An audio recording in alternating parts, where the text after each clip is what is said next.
नमस्कार. भारतीय संविधानाच्या केंद्रस्थानी एक खूप साधं पण तितकंच शक्तिशाली वचन आहे आणि ते म्हणजे सर्वांसाठी समान न्यायाचं वचन. हेच वचन म्हणजे आपलं कलम 14. तर आज आपण अगदी सोप्या भाषेत समजून घेणार आहोत की हे एक कलम आपल्या सगळ्यांच्या हक्कांचं रक्षण कसं करतं.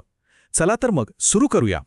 हे जे एक वाक्य आहे ना, ही आपल्या संविधानातील सर्वात मजबूत ढालींपैकी एक आहे. हे शब्द दिसायला खूप साधे आहेत, पण यांच्यात प्रचंड ताकद दडलेली आहे. हे फक्त शब्द नाहीत, तर ही एक अशी हमी आहे की कायदा कोणाशीही पक्षपात करणार नाही, मग ती व्यक्ती कोणीही असो. याचा अर्थ खूप सरळ आहे. कायद्याच्या डोळ्यासमोर एक सामान्य नागरिक असो, एखादी मोठी कंपनी असो किंवा अगदी सरकार स्वतः का असेना, सगळे एकाच पातळीवर आहेत. कोणीही असं म्हणू शकत नाही की मी कायद्याच्या वर आहे. आणि खरं सांगायचं तर हाच आपल्या लोकशाहीचा मूळ पाया आहे. आणि इथे एक खूप महत्त्वाची गोष्ट लक्षात घेण्यासारखी आहे.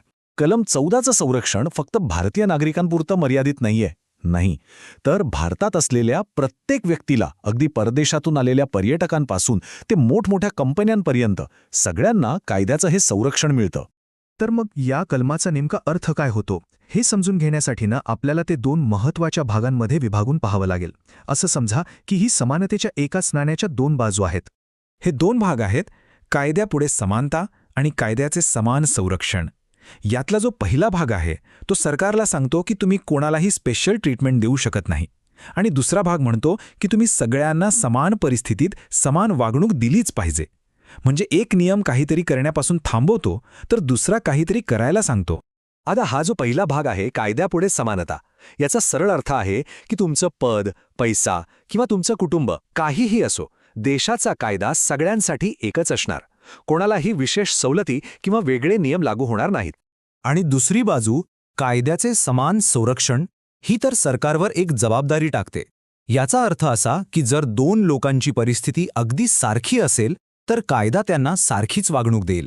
त्यांच्यात कोणताही भेदभाव केला जाणार नाही. पण थांबा, गोष्ट इथेच संपत नाही.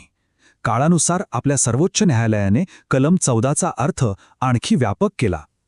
न्यायालयाने सांगितलं की समानता म्हणजे फक्त सर्वांना सारखं वागवणं नाही, तर त्याहीपेक्षा काहीतरी जास्त आहे.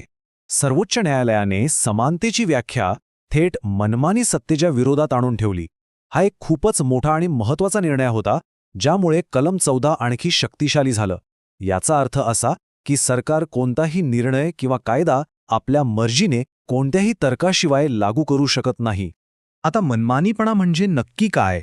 सोप्या भाषेत सांगायचं तर जेव्हा एखादा निर्णय तर्कावर किंवा नियमांवर आधारित नसतो, तो फक्त कोणाच्या तरी इच्छेवर किंवा मर्जीवर अवलंबून असतो, तेव्हा त्याला मनमानी कृती म्हणतात. आणि याचा परिणाम काय झाला माहितीये?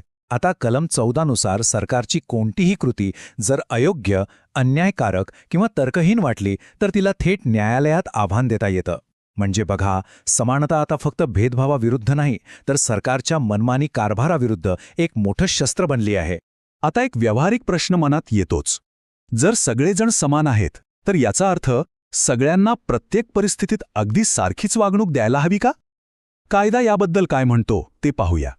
जरा विचार करा, लहान मुलांना आणि प्रौढ व्यक्तींना एकाच नियमाने वागवणं योग्य ठरेल का? किंवा वेगवेगळ्या गरजा असणाऱ्या गटांसाठी वेगवेगळे नियम बनवणं अन्यायकारक असेल का? बरोबर नाही. आणि इथेच वाजवी वर्गीकरण ही संकल्पना समोर येते. कायद्याला वेगवेगळ्या गटांसाठी वेगवेगळे नियम बनवण्याची परवानगी आहे, पण त्यासाठी एक अट आहे. हे जे वर्गीकरण आहे ते मनमानी नसावं, तर ते तार्किक आणि न्यायसंगत असलं पाहिजे. त्याला काहीतरी लॉजिकल बेस असायला हवा. आणि हे वर्गीकरण योग्य आहे की नाही हे ठरवण्यासाठी न्यायालय 2 टप्प्यांची एक टेस्ट वापरतं. पहिलं, हे जे गट वेगळे केले आहेत त्यामागचं कारण स्पष्ट आणि समजण्यासारखं आहे का? आणि दुसरं, त्या फरकाचा आणि कायद्याच्या उद्देशाचा काही तर्कसंगत संबंध आहे का? या दोन्ही प्रश्नांची उत्तरं हो असतील तरच ते वर्गीकरण वैध ठरतं. तर ह्या सगळ्याचा अर्थ काय?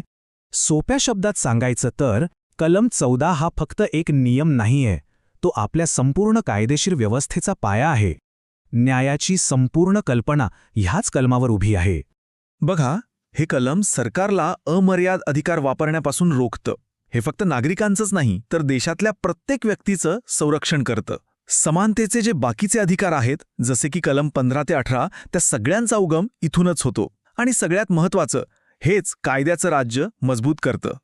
थोडक्यात सांगायचं झालं तर कलम 14 प्रत्येक व्यक्तीसाठी एक संरक्षक ढाल आहे. जेव्हा कधीही राज्याकडून कोणतीही अन्यायकारक किंवा मनमानी कृती होते तेव्हा ही ढाल आपल्या संरक्षणासाठी उभी राहते. आणि शेवटी एक विचार करण्यासारखा प्रश्न. ज्या काळात हे कलम लिहिलं गेलं त्यापेक्षा आजचं जग खूप वेगळं आणि गुंतागुंतीचं आहे. तर समानतेचं हे मूलभूत वचन आजच्या आणि भविष्यातल्या जटिल आव्हानांना तोंड देण्यासाठी तितकंच प्रभावी ठरेल का याचा विचार करायला हवा.